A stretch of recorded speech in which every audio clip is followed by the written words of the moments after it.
Scientific education में आप सभी का स्वागत है।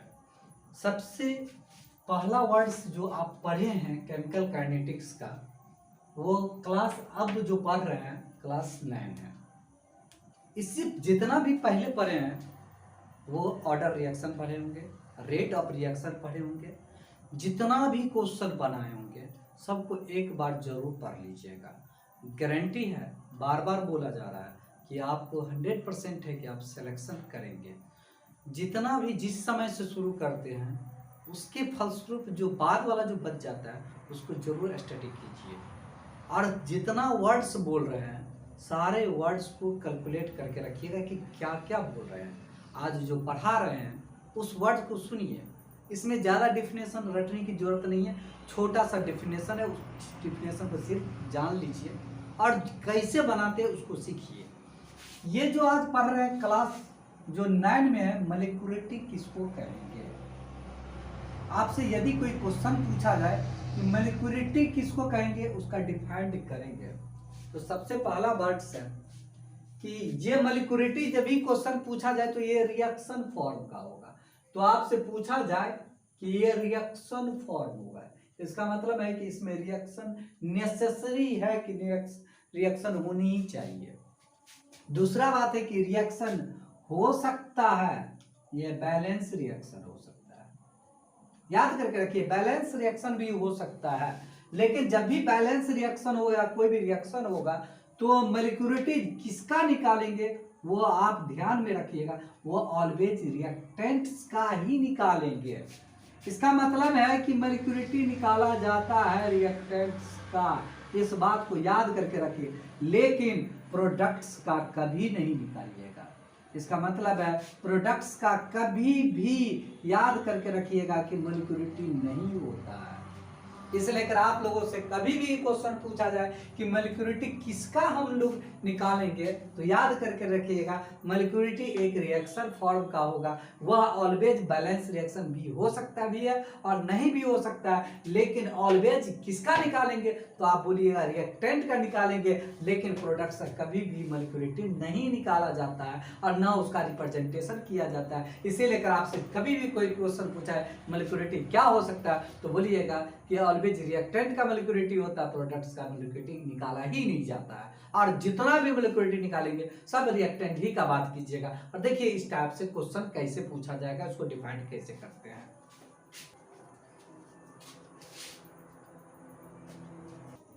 तो देखिए मॉलिक्यूलरिटी कैसे निकालेंगे, एक एग्जांपल पर गौर कीजिए।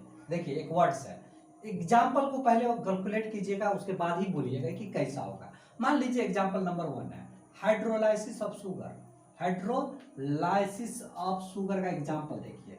सबसे पहला वर्ड से कि हाइड्रोलाइसिस, ये बार बार क्वेश्चन पूछ चुका है इसलिए अगर बता भी दे रहे हैं। शुगर का फॉर्मूला आप लोग जानते हैं, C12 लिखते हैं, H22 लिखते हैं, O11 लिखते हैं। हाइड्रोलाइसिस का मीनिंग होता है रिएक्शन कराना है, किससे, वाटर से। तो इसको वाटर से रिएक्शन कराइएगा, इसको तोड़िएगा। आप देखिए कार्बन की संख्या यहाँ 12 है और देखिए कैलकुलेट कीजिए कार्बन कहीं नहीं है। इसका मतलब है इसको डिवाइड कीजिए दो पार्ट्स में, 6 6 12 हो चुका है। देखिए हाइड्रोजन देखिए 22 22 और 2 है 24 है, 24 का 12 12 कर दीजिएगा। ऑक्सीजन देखिए 11 1 12 है तो वो 6 लिखिएगा, वो 6 लिखिएगा। लेकिन एक को बोलिएगा ग्लूकोज बोलिएगा, दूसरे को क्या बोलेंगे, फ्रक्टोज बोलेंगे। आप देखिए जब भी मॉलिक्यूलरिटी बात करे तो ध्यान में रखिएगा प्रोडक्ट्स का कभी नहीं बात कीजिएगा। इसका मॉलिक्यूलरिटी कभी नहीं निकालेंगे आप।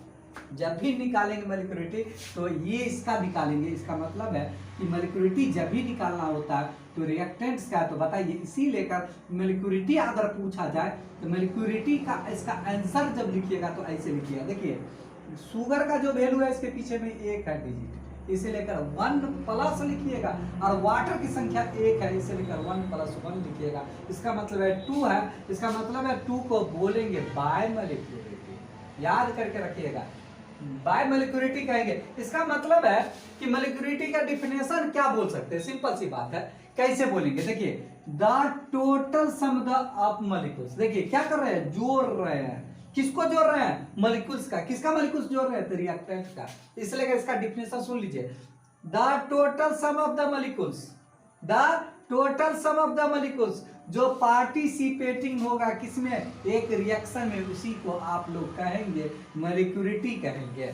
इसे लेकर मॉलिक्यूलिटी का कभी भी डिफिनेशन आएगा तो सिंपल सा डिफिनेशन आप लोग दीजिएगा, देखिएगा, लिखिएगा the total sum of the molecules participating in a chemical reaction is known as molecularity. देखिए डिफिनेशन कैसे लिखते हैं, तो आप लोग ऑलवेज याद करके रखिए, रिएक्टेंट की संख्या को जोड़िएगा और वह रिएक्टेंट की संख्या जो रिजल्ट होगा वही होगा मॉलिक्यूलिटी। एक दूसरा एग्जांपल भी बता देते हैं, आप भी निकाल के देखिएगा कि मॉलिक्यूलिटी कैसा होगा, क्या आंसर होगा।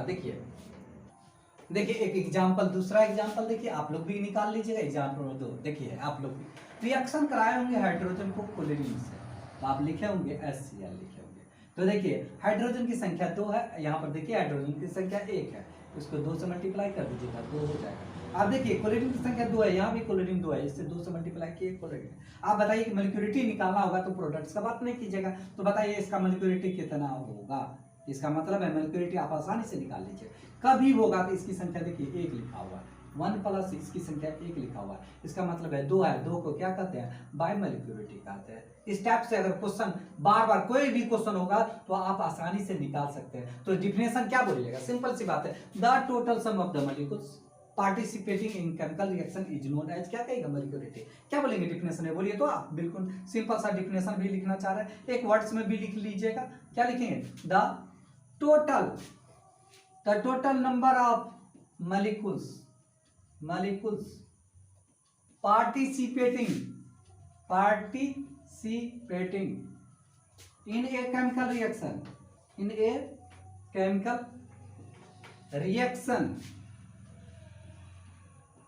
is known as molecularity बोलिएगा। अब एक वर्ड से बोलिएगा कि एग्जाम्पल भी देख लीजिए तो मॉलिक्यूलिटी कैसा हो सकता है। तो देखिए कभी भी कोई क्वेश्चन पूछेंगे मॉलिक्यूलिटी कैसा हो सकता है, तो ये कभी नहीं कहिएगा कि निगेटिव में होगा, क्योंकि ऑर्डर रिएक्शन निगेटिव में था। कभी नहीं कहिएगा कि फ्रैक्शन में होगा, और ये याद करके रखिए, कभी नहीं बोलिएगा कि प्रोडक्ट्स का होगा। इसका मतलब है कि मॉलिक्यूलिटी ऑलवेज होगा, याद करके डिजिट में होगा, 1 होगा, 2 होगा, 3 होगा। फ्रैक्शन में कभी नहीं लिखिएगा, निगेटिव में कभी नहीं लिखिएगा। इसलिए ऑर्डर रिएक्शन आप लिख सकते हैं कि ऑर्डर रिएक्शन में भी हो सकता है यूनिमॉलिक्यूलिटी, 1 होगा तो यूनिमॉलिक्यूलिटी, 2 होगा तो बायमॉलिक्यूलिटी, 3 होगा ट्राइमॉलिक्यूलिटी। कभी कभी लिखा रहता है किसी बुक में पॉलीमॉलिक्यूलिटी, लेकिन एक बात में ध्यान में रखिएगा, जब ऑप्शन दिया जाए तो पॉलीमॉलिक्यूलिटी होगा, 2 से अधिक लिखिएगा तो पॉलीमॉलिक्यूलिटी लिखिएगा, लेकिन यदि डिजिट में आंसर होगा तो पॉलीमॉलिक्यूलिटी कभी नहीं दीजिएगा। देखिए इससे पहले कुछ एग्जांपल, कुछ वर्ड्स बता रहे हैं, उसके बाद समझिए।